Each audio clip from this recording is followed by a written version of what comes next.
Poland, Malta, and the United Kingdom.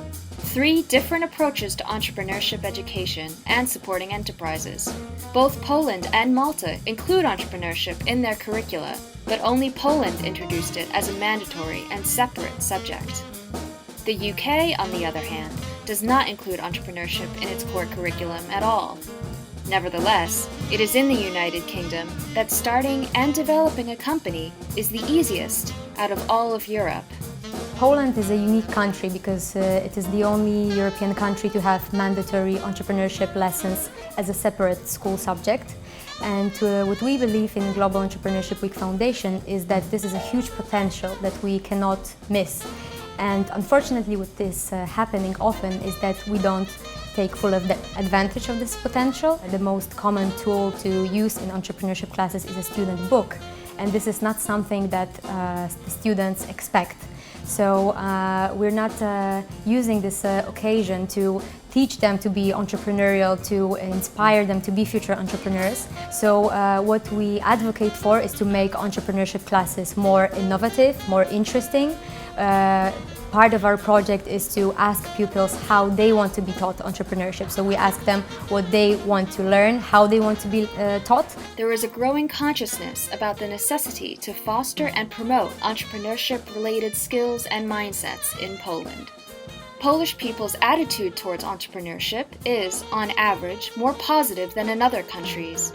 The startup community is growing continuously, with lots of NGOs supporting business education and government programs for those who want to start or to develop an enterprise.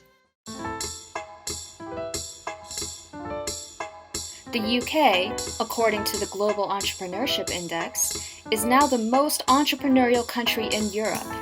Since the year 2000, the number of businesses in the UK has grown 51%. The British government's Startup Loans program is considered to be a major reason for the entrepreneurial boom in the UK. The Startup Loan scheme provides finance and access to mentorship, as well as general advice on business plan development and pitching. Startup Loans has lent £131 million total to more than 25,000 businesses, and 57% of all businesses funded were started by 18 to 30-year-olds. In the UK, enterprise is not part of the curriculum for schools. When the students are a little bit older, they can choose business as a subject in further education. I think that the UK has got quite an entrepreneurial mindset, and that there is quite a positive attitude towards business among, well, all the citizens really. It's quite normal to set up a business. What we do see is that a wide range of support available for young people, especially who do want to start up their own business. So this is from business incubators, mentorship programs, loan schemes, co-working spaces, training programs. There is a whole range of opportunities out there for young people who do want to start. Though recommendations calling for enterprise education to be compulsory and incorporated into the national curriculum are increasing, entrepreneurship remains an optional subject. There is, however, a variety of courses and projects that enhance entrepreneurial skills and attitudes in the UK. This is the Peter Jones Enterprise Academy, which is part of Cambridge Regional College, and the academy is one of 28 academies across the whole of the United Kingdom. We are linked to the Peter Jones Foundation.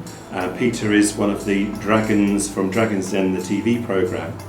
A number of years ago now, about 5 or 6 years ago, he decided to set up an enterprise course. We now deliver the level 3 diploma in enterprise and entrepreneurship, and it covers a number of different disciplines from finance, marketing, pitching for finance, dealing with people, managing people, and so on. The Peter Jones Enterprise Academy is an entrepreneurship training center that offers competitions, apprenticeships, and courses to people aged 16 and older on subjects from business plan writing to business management and enterprise skills. In its centers throughout the UK, it uses a learn-by-doing teaching method to create effective entrepreneurs, ensuring 50% of courses are taught by business experts. Another great example in the UK is Enabling Enterprise, an educational social enterprise nonprofit that prepares young people for the world of work. Enabling Enterprise is something that I set up in the UK about 6 years ago. And what we do is we work with children and young people to develop the enterprise skills that they need to be successful. So we think of those enterprise skills as being communication, being able to work with other people, being able to be creative, and being resilient enough to keep trying when things are difficult. And so we work with schools to make the development of those enterprise skills a really key part of what the students are doing in school. So from the age of 5 years old, they're having an hour a week every week of enterprise lessons.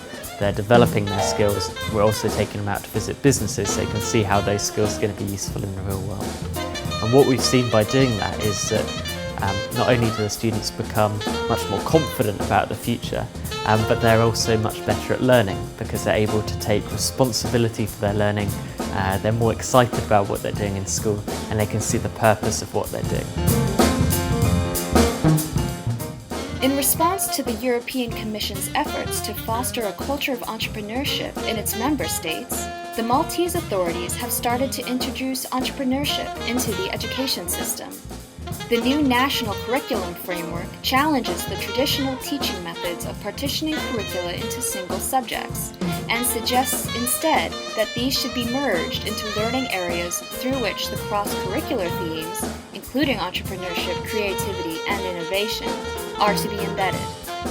Since December 2013, we have a new curriculum framework that is national and all state schools and all church schools have to follow.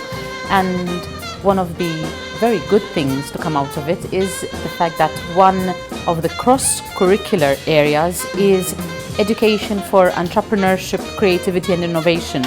And effectively what this means is that entrepreneurship will not be taught as a separate subject, but it is the responsibility of all schools and all teachers to ensure that they are able to include the theme across any subject that they want, across any activity that they do in school, that helps to develop this entrepreneurial mindset. In Malta we also have a number of other programs that have been established for a number of years.